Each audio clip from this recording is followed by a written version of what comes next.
On your dashboard, you are also able to see which playlists and screen regions are scheduled for the day on each player.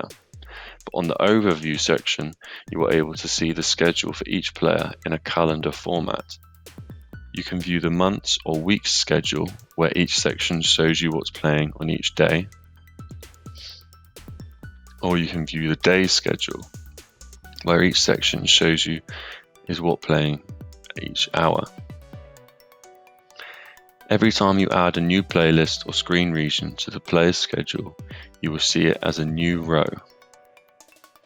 This gives you a more visual way of seeing your players' schedules. Using this feature, you can skip through the dates. So if you're viewing a month schedule, you can skip to the next month. Or if you're viewing it as a day, you can skip to the next day. Once you've checked your players' schedules, you can synchronize the changes.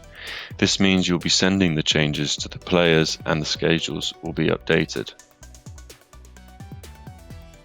Once you've clicked the synchronize button, you'll be able to see and choose whether you want to synchronize the changes you've made to all of your players or select specific players that you want to synchronize.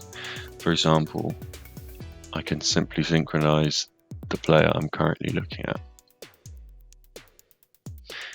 Thanks for watching the video, and make sure you check out the rest of our videos.